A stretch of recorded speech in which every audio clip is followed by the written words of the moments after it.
अस्सलाम वालेकुम नाज़रीन, आप देख रहे हैं ज़ी एच एंटरटेनमेंट में हूं ज़हीर अहमद। नाज़रीन, 3 से 4 ड्रामों का रिव्यू आपके लिए लेके आए हैं और उसके साथ साथ एक हाईली रिकमेंडेड फिल्म है, इंडिया की हिंदी फिल्म आई है जो उस हवाले से भी बात करेंगे। थोड़ी सी शुरू करते हैं हम कभी मैं कभी तुम से।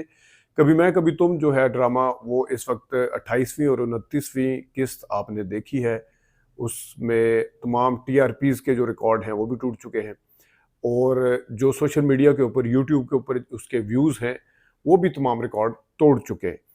उसमें टूट चुके हैं। उसमें अगर आप देखें, at the same time drama जो है वो दिले नादान चलता है जियो पे, एयरवाई डिजिटल पे कभी मैं कभी तुम चलता है। एक की किस्त जो थी वो 18वीं और 19वीं थी और एक की 28वीं और 29वीं थी, यानी कि कभी मैं कभी तुम की जो किस्त है 28वीं और 29वीं थी। 28वीं और 29वीं किस्त का अगर आप सोशल मीडिया पे और यूट्यूब पे रिव्यू देखें, उसके व्यूज़ देखें अगर, तो वो आपको पता चलेंगे कि एक किस्त के 14 मिलियन हो चुके हैं। दूसरे जो अभी मेरे ख्याल में 18 घंटे या शायद जिस वक्त मैं वीडियो रिकॉर्ड कर रहा हूँ 16 घंटे हुए हैं, तो उसके व्यूज़ जो हैं 8.9 मिलियन, यानी 9 मिलियन आप कह सकते हैं कि वो हो चुके हैं जब तक ये वीडियो अपलोड होगी। तो ड्रामा जो है, ज़ाहिर है इसके व्यूज़ पाकिस्तान के अंदर तो जब मेन उस पे चलता है उसी वक्त लोग देखते हैं, बच्चे और औरतें उसी वक्त देखते हैं, इसका इंतज़ार होता है। बहुत कम लोग हैं जो बाद में देखते हैं रात को। तो इसका मतलब ये है कि ये ओवर सीज़, बल्कि अक्रॉस द बॉर्डर दूसरी साइड पे इंडिया में इसको बहुत ज़्यादा पसंद किया जा रहा है। बल्कि मैं देख रहा था उस दिन, बयान भी पढ़ रहा था हानिया आमिर का, कि लोग मुझे जब आलिया भट्ट कहते हैं तो मैं बड़ी खुश होती हूँ। बल्कि आप, हानिया आमिर साहिबा, आपका अपना एक पर्सनैलिटी, अपनी शख्सियत है। आपको अगर मैं अगर मुझसे पूछें किसी से मिलाएं तो खूबसूरती के लिहाज से अगर देखा जाए तो रिजेंबलेंस आपकी ज़ेबा बख्तियार से कह सकते हैं कि जिस तरह वो जवान होके आ गई, क्योंकि फेस की जो एक शेप है आपके, वो भी उसी तरह है, कलर जो है वो आपकी स्किन वो भी उसी तरह है। लेकिन आलिया भट्ट भी एक टैलेंटेड अदाकार है, नो डाउट। अपने आप को उसके साथ ना मिलाएं, क्योंकि वहाँ पे आपको बहुत ज़्यादा पसंद किया जा रहा है। तो ज़ाहिर ड्रामे में भी जहाँ जान है, जिस तरह मैंने पहले भी कहा था कि इसके अंदर हानिया आमिर शर्जीना का जो किरदार अदा कर रही हैं, उनकी जो डायलॉग डिलीवरी है बहुत ज़्यादा नेचुरल है। कहीं आपको पता नहीं चलता कि वो बना के बोल रही हैं या डायलॉग उन्होंने याद किए हैं, बड़े नेचुरल अंदाज से। बहुत ही, मैं पहले भी आपको उसका बताया था कि किस तरीके से वो है। ड्रामे की जो कहानी है वो इस वक्त बीच में थोड़ा सा ड्रैग हुआ था, जिस वक्त बहुत ज़्यादा सीन दिखा दिए थे शर्जीना और मुस्तफ़ा के, जो नया घर, वो नया घर तो नहीं, वो जो किराए पे लेते हैं, उसको बहुत ज़्यादा ड्रैग कर दिया गया था। लेकिन अब ज़ाहिर है मुस्तफ़ा जो है वो एक अपने काम में जुड़ गया है और वो कुछ बनना चाहता है। एक तरफ मुस्तफ़ा जो है वो उसका एक पीक शुरू हो रहा है, मेहनत कर रहा है जिस जगह पे उसे नौकरी मिली है और जहाँ वो कुछ करना चाहता है, कोई करके दिखाना चाहता है। दूसरी तरफ जो उसका भाई है अदील, वो भी बहुत अच्छी अदाकारी कर रहे हैं।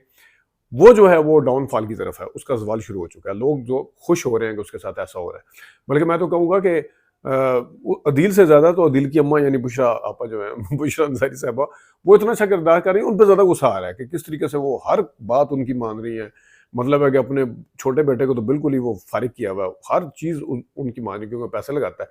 लेकिन बहरहाल इस दफ़ा उन्हें लग पता गया है, जहाँ पे वो सुनती हैं सारा कुछ रुबाब के, रुबाब वापस आ गई हैं। और डायलॉग बड़े ज़बरदस्त हैं बाय द वे उसके, जब वो आके अदील हैरान भी होता है, परेशान भी हो जाता है देख के, तो कहते मुझे बता देती मैं एयरपोर्ट लेने आ जाता। उसने कहा मैंने सरप्राइज़ देना था स्वीट हार्ट, मैं अगर आपको बता देती तो ये जो मैं अभी आपकी आंखों में सरप्राइज़ और हैरानी और पता नहीं क्या-क्या देख रही हूँ, बड़े सार्कास्टिक वे में वो कहती है, तो मैं वो कैसे देख सकती हूँ। वो ज़बरदस्त कहानी जो है वो दोबारा से उसके अंदर लोग जो हैं वो दोबारा से जुड़ गए, इन्वॉल्व हो गए। और ये एक आप देख सकते हैं कि उनका लेवल क्या है कि कितने घंटों में कितने व्यूज़ आ चुके होते हैं। उसके साथ जावेद शेख वगैरह वो भी अच्छा काम कर रहे हैं, बाकी लोग भी अच्छा काम कर रहे हैं, लेकिन ज़ाहिर है जो फ़ोकस सबका है वो शर्जीना और मुस्तफ़ा पे है और दोनों ज़बरदस्त काम कर रहे हैं। शर्जीना के अपने एक अब मसाइल दिखाए गए हैं, मुस्तफ़ा का अपना है कि वो कुछ बनना चाहता है, शर्जीना क्योंकि इस वक्त उम्मीद से हैं और वो चाह रही है कि उनका ख़ावंद जो है ना उनके ऊपर पूरा तवज्जो दे। तो बहरहाल देखते हैं आगे जाके ड्रामा किस तरफ जाता है, लेकिन अभी तक ये बड़ी बात है कि अब जब 28वीं और 29वीं इसकी एपिसोड्स आई हैं तो इतना ज़्यादा इंटरेस्ट बरकरार रखा हुआ है। दूसरी तरफ दूसरे ड्रामे पे आते हैं जनाब, वो है दिले नादान। दिले नादान में 18वीं 19वीं किस्त थी इसके 2 मिलियन एक किस्त के, और दूसरे के 1.9 मिलियन। जब तक मैं रिकॉर्ड करूँ जो हो सकता है 2 मिलियन तक ये भी पहुंच जाए। लेकिन बहरहाल कंपैरिजन कोई नहीं है दोनों का, पहले वाले ड्रामे का और इसका, क्योंकि वो बहुत आगे है इससे, कोई 19-20 का फर्क नहीं है, अच्छा खासा फर्क है। इंटरेस्ट लेवल और टीआरपीज का भी फर्क है, ये नहीं कि उस पर का भी फर्क है। दिल नादान में मैं अगर अच्छी चीज़ ये है कि दादू बहुत अच्छी अदाकारी कर रही है, दूसरी अच्छी चीज़ ये है कि अली अब्बास जो है जुनैद का किरदार अदा कर रहे हैं, बहुत अच्छा काम कर रहे हैं। बाकी आप अगर शुरू हो जावेयार से, जावेयार की एक्टिंग बिल्कुल मतलब है, वो बीवी उसकी गुम हुई है तब भी उसकी आंखों में स्माइल है, उसके लिप्स पे स्माइल है, परेशानी का कोई आलम ही नहीं है बिल्कुल। अगर कोई मतलब ऊपर से वो आवाज़ से शो कर रहा है कि मैं बड़ा परेशान हूँ, लेकिन उनको फेस पे मेरे ख्याल में कंट्रोल ही नहीं है, फेस एक्सप्रेशन अपने देने के हवाले से। दूसरी तरफ अगर उनकी बीवी की तरफ आए, दुरे नायाब या नायाब की तरफ, वो तो इतनी टका के ओवर एक्टिंग चल रही है अभी फिलहाल। और वैसे बाय द वे जिस कदर अब वो बललियाँ मार रही है, ठीक है कहानी लिखी गई है, लोगों को ये दिखाने के लिए लिखा गया है कि वो बहुत ज़्यादा सादा फलानी है। एक तो वो उसके ऊपर बाकायदा तौर पर अब गुस्सा आ रहा है कि उसके साथ जो कुछ हो रहा है वो ठीक हो रहा है। चलें, हो सकता है आप कह रहे होंगे ये तो बहुत ज़बरदस्त कामयाबी है जी राइटर की, डायरेक्टर की उसने, कि आप गुस्सा अब राइटर या डायरेक्टर तरस दिखाना चाह रहा है कि उसके ऊपर रहम आए, उसके साथ हमदर्दी करें, वो ये दिखाना चाह रहा है। लेकिन इनकी एक्टिंग की वजह से, जो वो एक्टिंग कर रही है उस वजह से, और कुछ राइटर का भी बीच में कसूर है कि एक बंदा ऐसा कोई दुम दिखाई है, वो सीधे होने का नाम ही ले रही है, एडजस्ट ही नहीं कर पा रही। मतलब आपने ड्रामा अगर खींचना है ठीक है, और दूसरा वो किस तरफ से वो सादी लग रही है मुझे बताएं। वो तो यकीन करें कि बाज दफा उसके एक्सप्रेशन, काश मैं यहाँ पे कुछ सीन दिखा सकूं आपको, जिस वक्त वो रोने की एक्टिंग करती है, नीचे से होठ लिप्स जो है बिल्कुल नीचे वाली साइड पे इस तरह से चलता है कि वो कह रही है कि मैं अभी ड्रामा कर रही हूँ, मुझे असली में अगर पता चले तो मैं तानिया को लग बता दूं। मतलब वो किसी तरफ से वो मैं वर्ड यूज नहीं करना चाहता, वो बहुत ही चालाक उस टाइम हो जाती हैं, ऊपर से शादी बनी हुई है, लेकिन उनके फेस एक्सप्रेशन और जब वो जबरदस्ती रोती है तो उस टाइम इस तरह शो कर रही होती है जैसे मेरा बस नहीं चाह रहा कि मैं तानिया को खा पी जाऊं, क्योंकि अंदर से तो वो किरदार, अंदर से तो वो किरदार तो उनके अंदर आया नहीं है, वो तो उन्होंने एक इम्पोज किया हुआ है अजीब तरह। चलना भी मतलब वो अपनी तरफ से सही चल रही है कि मैं ये वाले कपड़े कैरी नहीं कर पा रही, ये वाली चीज नहीं कर पा रही, लेकिन वो उसके साथ सूट कर ही नहीं रहा। वो तो मैंने वो ड्राइवर से कहा कि मैं ढूंढते ढूंढते रास्ता पूछूंगी, और मैं अपनी मर्जी से नहीं गई थी, मुझे तानिया जी लेके गई। ऊपर से उनकी सास है निग्गी, वो जो सस्ती अंग्रेजी बोल रही है, अंग्रेजी ठीक है, अंग्रेजी ठीक बोल रही है, क्योंकि मुंह के ऊपर जच ही नहीं रही, एफर्ट करती हुई नजर आ रही है। No my dear ensure strong footing, it's not underrated फलाना। This is no small accomplishment. अगर तुम्हें लगता है कि ये कोई आसान काम था तो यू टोटली मिस्टेकन। बहुत मेहनत की है मैंने, यू कांट अंडररेट इट।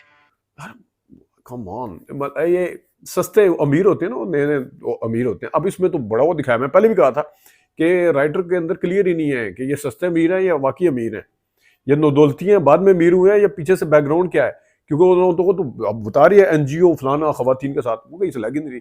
वो जो काशिफ साहब हैं वो भी माशाल्लाह जो किरदार अदा कर रहे हैं, इस तरह चलता कोई चीज़ फंसी हुई है।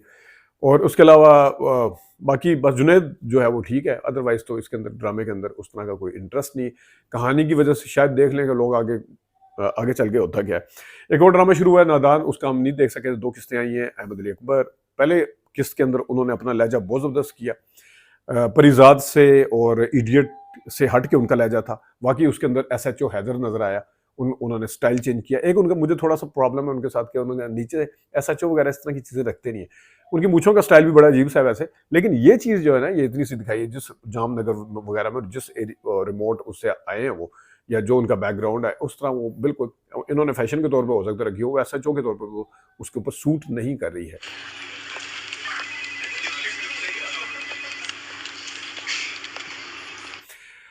रमशा खान बहुत ही नेचुरल है, उनका कोई एक्स्ट्रा मेकअप नहीं है, उनके बैकग्राउंड के हिसाब से उनको कपड़े पहनाए गए हैं, उनकी बोलने का स्टाइल भी बड़ा नॉर्मल है, कोई बना के नहीं बोल रही, एफर्ट नहीं कर रही, उस तरह से करती हुई नजर नहीं आती, नेचुरल लग रहा है बिल्कुल।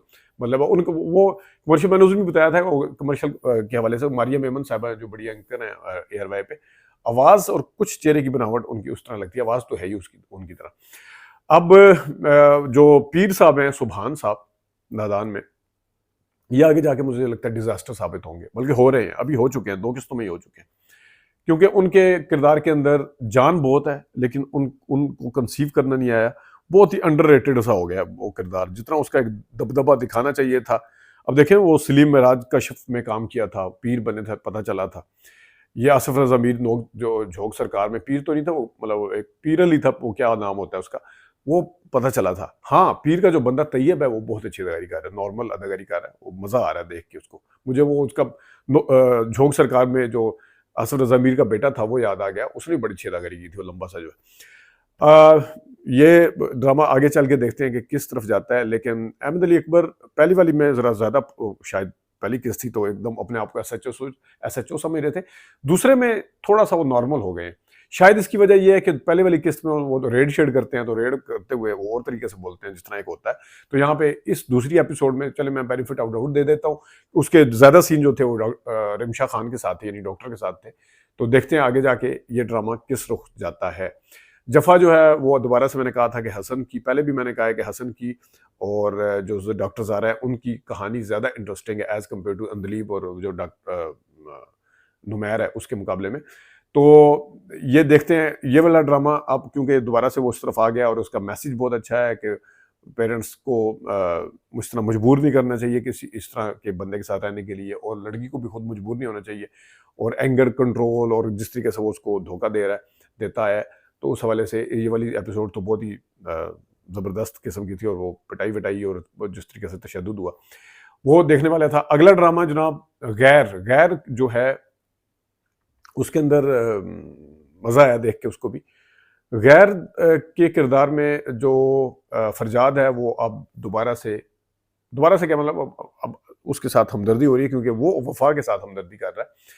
जो सबा परवेज का बेटा है उसामा खान, उसका नाम मेरे जहन से निकल गया, ड्रामे में उसका क्या नाम है, फरजाद का तो मुझे पता है। वो भी अच्छी तैयारी कर रहे हैं, और सबा परवेज भी अच्छी एक्टिंग कर रही हैं। वो कॉमेडी सीन भी अच्छा था, जो दादों का ब्लड प्रेशर हाई हो जाता है और किस तरीके से एक एक चीज़ वो समझती है कि वो हाई हुआ है, क्योंकि वो किसी का पता चलता है कि इस तरह किसी का ब्लड प्रेशर हाई हुआ, उसको हार्ट अटैक आया फलाना।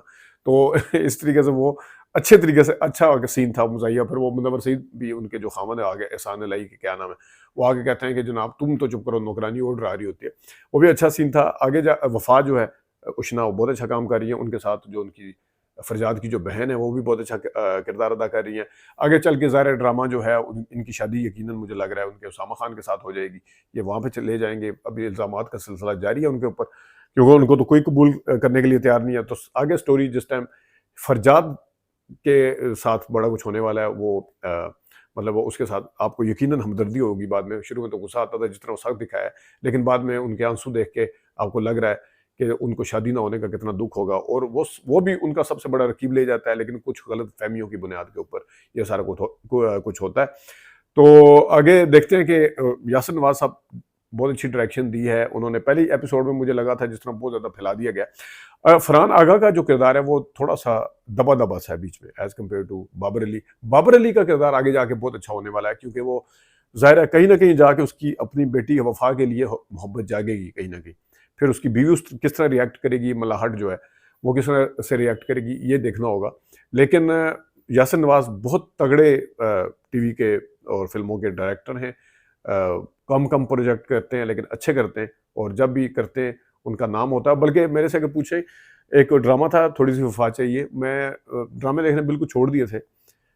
जब पीटीवी के ड्रामे जिन्होंने देखे हों वो फिर कहाँ नए ड्रामे हजम करते हैं, कहाँ ये बड़े बड़े गाड़ियाँ, बड़े बड़े जो बंगले, उससे ड्रामा निकलते ही नहीं। अब ये जामनगर वाला, नादान वाला थोड़ा सा निकाला है इन्होंने बाहर, या परिजाद निकाला था, अदरवाइज ड्रामा बाहर से उसे बंगलों से निकल ही नहीं रहा। चिट्टे लड़के दिखाने हैं सफ़ेद, उठा के देख लें जनाब सारे, मतलब सामने लड़के का तो हक ही कोई नहीं है ड्रामा आगे करे, उठा के देखें एक से एक चट्टा। बड़ी बड़ी गाड़ियाँ दिखानी है, वो बेशक लोअर मिडिल क्लास है, बड़े बड़े साफ सुथरे घर दिखाने, बस वो ड्रामा जिसमें फिल्म निकाल के ना वो सिनेप्लेक्स पे 200 के टिकट से 1000-1500 के टिकट पे ले गए। इसी तरह ड्रामे जो है ना वो नीचे से उठा के उधर लेके चले गए। इतना ज़्यादा ड्रामा बन रहा है, उसके अंदर आपको कंटेंट के साथ साथ ये चीज़ें भी जब नजर आएंगी तो तब आपको देखने में मजा आएगा, अदरवाइज आप हो सकता है बोर होना शुरू हो जाए। तो आखिर में मैं आपको highly recommended film, Hindi film आई है खेल खेल में। वैसे तो पाकिस्तानी फिल्म भी थी सज्जल अली और बिलाल अब्बास की, वो बहुत पहले बनी थी, लेकिन ये खेल खेल में जो फिल्म आई है इसमें फरदीन खान है, तापसी पन्नू, और इसके साथ अक्षय कुमार हैं, और भी काफ़ी सारे, वानी कपूर भी हैं, किरदार हैं। लेकिन फिल्म का आइडिया बड़ा ज़बरदस्त है। आइडिया, मैं स्पॉइलर नहीं बनता, मैं सिर्फ आपको ये बता देता हूँ कि फिल्म का जो बुनियादी आइडिया है, एक शादी पे सारे जमा है, सारे कहते हैं कि अपना मोबाइल टेबल पे रखेंगे, उसको अनलॉक करेंगे, पासवर्ड हटा देंगे और जो मैसेज आएगा, जो फ़ोन आएगा, फ़ोन स्पीकर पे सुनेंगे, मैसेज पढ़ के सबको सुनाएंगे। अब देखें जो एक ड्रामा लगता है वहाँ पे उसके बाद कि सारे जोड़ कपल हैं, एक फरदीन खान जो कपल नहीं है, बाकी सब कपल हैं। किसका मैसेज किस तरह आता है, क्या पता चलता है, मर्दों की सख्ती आती है, औरतों की आती है, किसकी आती है, मैं स्पॉइलर नहीं बनता। बहुत ही ज़बरदस्त आइडिया, मज़ा आया देख के। एक और फ़िल्म का भी मैं आपको बताऊँगा, वो मैं देख रहा हूँ आजकल, आधी देखी है, तो उसके बारे में बताऊँगा। और जो एक ड्रामा रह गया सुन मेरे दिल, उसके हवाले से आपको बाद में अपडेट करेंगे। अपना ख्याल रखिएगा, अभी तक के लिए इतनी इजाज़त दीजिए। अल्लाह हाफ़िज़।